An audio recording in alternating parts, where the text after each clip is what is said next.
Mas Wari. Iya, sudah Mbak. Oh iya. Boleh Mas. Udah kelihatan belum? Jelas Mbak.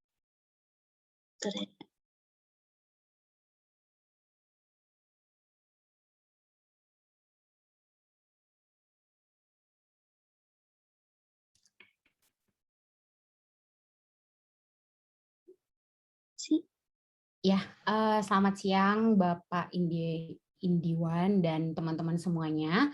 Hari ini untuk campaign kami mengangkat tema menggalakkan pangan lokal pengganti nasi. Sebenarnya ini juga merupakan salah satu campaign dari Kementerian Pertanian yang sampai dengan saat ini sedang digalakkan. Jadi ini sedang on proses dan dari kelompok kami ingin kembali menggalakkan campaign ini. Jadi kami akan menambahkan beberapa hal yang mungkin Kementerian Pertanian sebelumnya belum lakuin gitu ya, atau menambah untuk target audiensinya seperti apa. Nah, next Mbak. Baik, kenapa kami mengangkat tema ini? Seperti yang kita ketahui nih ya, pola konsumsi masyarakat Indonesia saat ini itu belum beragam. Jadi pola makan gizi seimbang dan konsumsi yang itu aja itu masih sering terjadi. Kalau sesuai penelitian, 97% bangsa Indonesia, bukan penduduk Indonesia, itu mengkonsumsi sumber karbohidrat dari beras. Sedangkan Indonesia itu punya banyak sekali ragam sumber karbohidrat. Contohnya singkong, jagung, sagu ya, dan lain-lain gitu. Hanya saja kondisi saat ini memang di beberapa daerah, utamanya di kota besar ya, untuk konsumsi atau pangan lokal ini itu susah ditemukan, atau kalaupun ada harganya lumayan lebih mahal daripada beras gitu ya.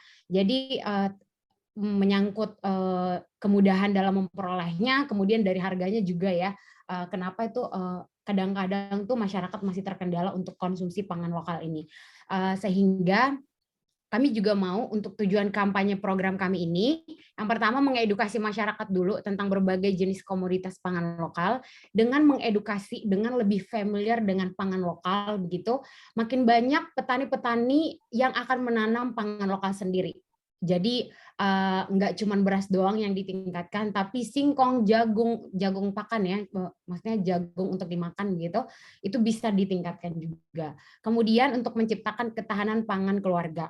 Nah, ini berkesinambungan sebenarnya dengan pangan lestari tadi yang dibawakan oleh kelompok 2.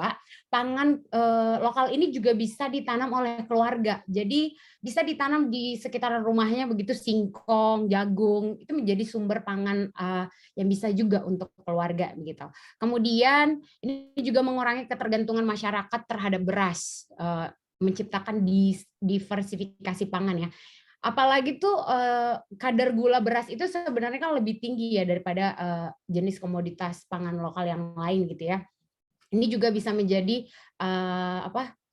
bisa membuat kita jadi sehat setelah kita konsumsi atau beralih begitu menuju penganekaragaman pangan lokal yang kita konsumsi. Kemudian mengubah mindset masyarakat juga tentang makanan pokok itu hanya beras saja. Jadi kalau nggak makan beras atau kalau nggak makan nasi gitu, kita nggak kenyang gitu. Padahal ya sama ya. Contoh di daerah, maksudnya di Papua sendiri itu sagu menjadi makanan pokok gitu. Jadi kita ingin menerapkan mindset itu kepada masyarakat. Kemudian untuk tujuan jangka panjangnya, kita ingin menciptakan ketahanan pangan nasional. Otomatis dengan kita mengurangi pangan maksudnya seperti beras begitu ya, kita mengkonsumsi pangan lokal kita juga bisa mengurangi impor. Kemudian salah satu kan impor yang banyak tuh dari luar negeri itu kan gandum ya. Jadi kita juga bisa mengurangi tingkat konsumsi gandum yang kita belum bisa produksi gitu di Indonesia. Jadi ini juga bisa menciptakan pangan nasional kita ke depannya. Next Mbak. Nah, untuk target audiensinya sendiri, ini akan dijelaskan oleh Mas Lukman. Mas Lukman, silakan. Bismillahirrahmanirrahim. Assalamualaikum warahmatullahi wabarakatuh, Pak Indiawan dan rekan-rekan semua. Kedengaran ya Pak ya? Kedengaran Mas? Izin Pak, saya akan menyampaikan target audiens kita. Yang pertama yaitu petani. Petani ini kami harapkan agar tidak hanya dia menanam satu jenis tanaman saja, misalnya menanam padi. Akan tetapi petani ini kita harapkan untuk mencoba untuk menanam berbagai macam tanaman untuk mempercepat penganekaragaman konsumsi pangan. Misalnya seperti menanam jagung atau singkong. Yang kedua yaitu industri dan pengusaha pangan. Industri dan pengusaha pangan ini nantinya kami harapkan yaitu untuk membantu pemasaran hasil pangan nanti, dan juga untuk membantu para petani dengan memberikan bibit tanaman yang murah. Yang ketiga yaitu keluarga. Keluarga ini sasaran kita yang utama yaitu emak-emak ini. Seperti yang kita ketahui Pak, power emak-emak ini sangat kuat sekali, dan apalagi di dalam keluarga. Apabila kita sudah memberikan pemahaman kepada ibu yang ada di rumah bahwa sumber pangan itu bukan hanya dari nasi saja, dari padi, dari beras, bahkan ada sumber pangan yang lain, maka dari ibu-ibu ini nanti bisa menyampaikan pengetahuannya kepada keluarganya. Yang keempat yaitu komunitas. Seperti kita ketahui bahwa komunitas itu adalah merupakan suatu kelompok dari suatu masyarakat yang hidup atau tinggal di daerah tertentu yang memiliki karakteristik khusus. Misalnya yang dia hanya di karakteristik tersebut hanya menanam padi, kita coba memberikan edukasi pemahaman bahwa bisa juga untuk menanam singkong, jagung, dan lainnya. Yang terakhir ya ini pemerintah daerah, baik pemerintah daerah provinsi, pemerintah kabupaten, bahkan sampai ke desa, karena bagaimanapun juga mereka ini adalah yang banyak di lapangan, terutama adalah di desa. Yang ini di desa ini kan banyak warga masyarakatnya yang bertanam segala macam, banyak lahan yang ada di desa. Oleh sebab itu perlunya sinergitas, perlunya keselarasan program baik dari pemerintah pusat sampai ke desa, bahwa ada kebijakan untuk diversifikasi pangan. Mungkin itu Pak, nanti akan kami lanjutkan kepada rekan kami selanjutnya.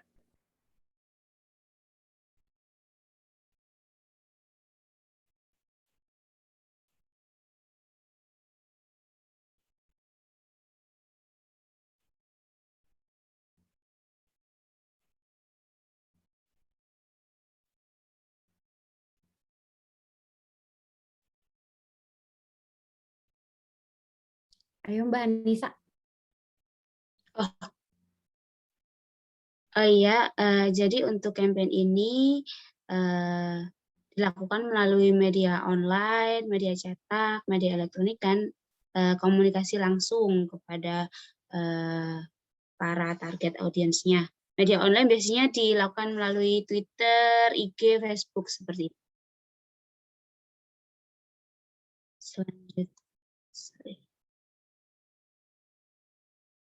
Selanjutnya untuk strateginya, Mbak Anita.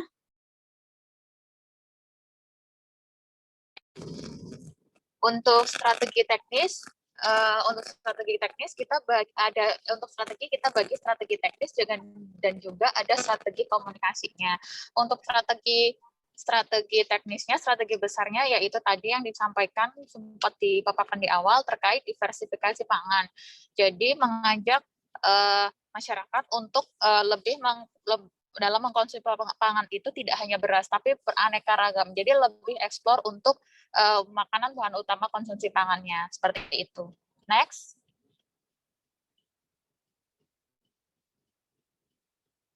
Sedangkan untuk diturunkan di taktik, ada diantaranya yang pertama tadi sempat diskusi adalah yang pertama melakukan produksi pangan yang beragam. Kita turunkan dengan caranya membagikan bibit bibit kayak apa namanya ke petani seperti itu. Jadi mulai dari jagung, bantuan ya seperti itu, jagung, singkong seperti. Jadi lebih beraneka ragam. Bentuknya adalah subsidi ke petani supaya untuk menginisiasi, men-trigger untuk bisa petani menanam yang lebih beragam selain beras seperti itu. Dan selanjutnya diberikan penyuluhan, pendampingan, pelatihan kepada petani. Jadi benar-benar di-maintain dari awal hingga akhir, dari hulu hingga hilirnya. Seperti yang tadi disubsidi untuk bahannya, kemudian nanti di pemerintah daerah juga bisa dikomunikasikan, disosialisasikan menggunakan lahan-lahan di desa yang kosong untuk bisa dimaksimalkan atau dimanfaatkan untuk menanam seperti jagung, singkong seperti itu. Jadi setelah itu ada pendampingan pelatihannya bagaimana lebih meningkatkan lebih dalam pengelolaan. Jadi pelatihan pendampingan itu ke petani. Setelah itu juga dibantu untuk bisa bagaimana memasarkannya. Nah, selain juga ada komunikasi ke ke industri seperti itu. Jadi hasilnya pun nanti juga bisa dimaksimalkan gitu, bisa dipasarkan begitu. Kemudian selanjutnya, strategi untuk Stratkomnya sendiri, di sini memaksimalkan kanal-kanal media seperti yang disampaikan oleh Mbak Nisa tadi. Jadi di sini terkait pemberitaan pangan lokal. Jadi exposure-nya lebih banyak di situ terkait pemberitaan pangan lokal. Jadi lebih bantu untuk media engagement-nya bagaimana. Jadi baik online, mulai dari online, cetak, elektronik, semua kita gunakan gitu. Karena terkait pangan ini tidak hanya kebutuhan satu segmen saja, tapi semua butuh makan gitu. Cuman bagaimana masalahnya sekarang supaya semua orang juga tereducate bahwasanya makan itu nggak hanya beras. Jadi sudah mulai dikenalkan di edukasi untuk food combining dan lain hal seperti itu. Jadi harapan kami dengan campaign berbagai kanal media itu lebih menyeluruh seperti itu. Yang kedua, selain memanfaatkan dari segi media, kita menggunakan brand ambassador. Ambassador ini di mana dutanya supaya bisa ikonnya supaya bisa mengkomunikasikan, selain kita ada humas juga, tapi kita juga menggunakan brand ambassador ikonnya yang kebetulan kita pengennya menggunakan public figure. Tadi sempat disampaikan Mbak Desi juga ada beberapa sebetulnya dari Kementan yang sudah ada. Cuman harapannya kami nanti bisa disesuaikan dengan segmen generasi yang sekarang seperti itu. Kemudian influencer. Influencer ini kita karena pinginnya menargetkan untuk range usia yang generasi Z ya. Jadi generasi milenial juga, bahwasanya yang memang usernya kebanyakan memang media sosial begitu. Nah, kita sadari bahwasanya dampak yang diberikan pada influencer ini sangat tinggi. Jadi kita menggunakan influencer untuk membantu mengkomunikasikan program dari terkait gerakan pangan lokal ini. Yang selanjutnya ada sosialisasi, seminar nasional, dan exhibition. Karena walaupun memang mungkin masih old fashion atau ini ya metode lama untuk exhibition, tapi nyatanya sampai sekarang pun exhibition ini masih digunakan, bahkan di tingkat provinsi, bahkan biasanya nasional pun juga ada sama daerah. Tadi seperti yang tadi saya barusan hadir pun itu simposium itu tuh banyak di ajang-ajang yang gitu, ajang-ajang exhibition daerah, pemerintah daerah pasti exposure ini kan komoditasnya gitu loh. Jadi, nah harapan kami dengan di situ tuh juga bisa mengeduket dan mengkampanyekan bahwasanya salah satu media yang efektif dari exhibition itu. Terus yang terakhir yang sempat disinggung Mas Lukman tadi terkait surat arahan pemerintah pusat. Karena kalau di daerah ini yang paling efektif adalah memang surat edaran dari pemerintah pusat. Jadi di daerah memang ada dasar atau cantolannya begitu untuk bisa menyeluruh bahkan sampai ke Karang Taruna di desa-desa untuk bisa meningkatkan ketahanan pangan di daerah seperti itu. Next. Oh, ini yang dari teknis lebih ke taktik stratkomnya ya.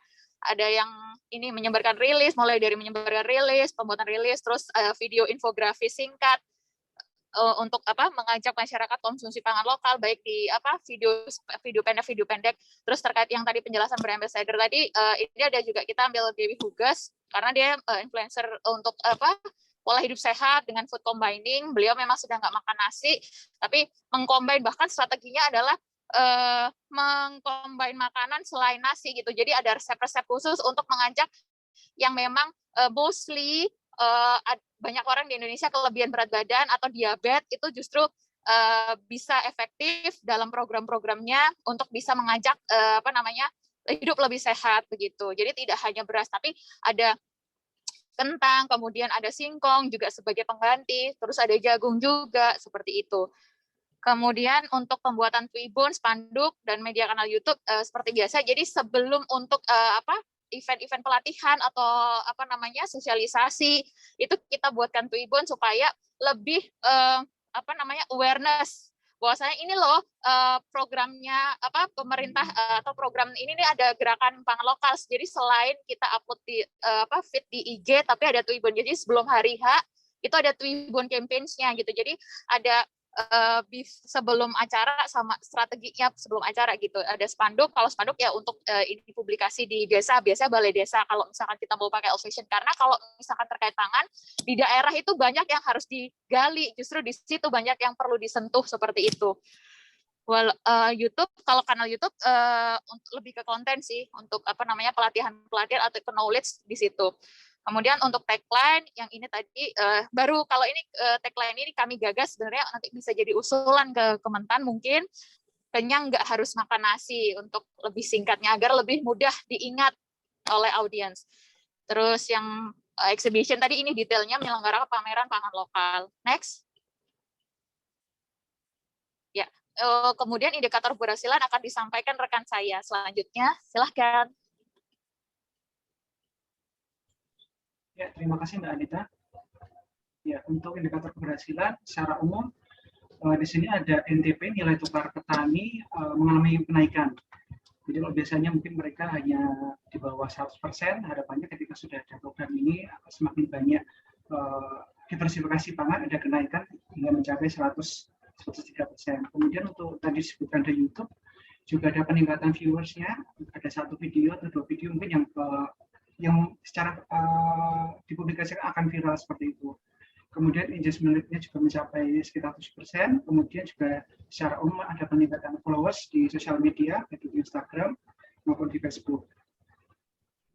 Ya, kemudian untuk tadi ada tagline yang sudah disampaikan oleh Mbak Anita, kenyang nggak harus makan nasi. Nah, harapan kami pemakaian tagline ini di Instagram mencapai 100.000. Karena indikasinya ketika sudah mencapai segitu, makin banyak orang yang mulai peduli, paling tidak teredukasi bahwa makan karbohidrat, makan yang berat tidak hanya nasi saja, tapi ada makanan pengganti seperti singkong, kemudian ada sukun, tadi ada jagung juga. Kemudian di samping itu, secara komunikasi juga bahwa minimum ada rilis berita di 20 media nasional, baik itu cetak maupun di online. Demikian dari kelompok kami, waktu saya kembalikan pada Mbak Desi, monggo Mbak. Ya, terima kasih teman-teman semuanya. Demikian Pak Indiawan dan teman-teman paparan kami. Bu, saya Indiwan bukan Indiawan, saya nggak pernah ke India. Iya, Pak Indiwan. Sering salah itu Indiawan, kapan saya ke India? Oke, nggak apa-apa.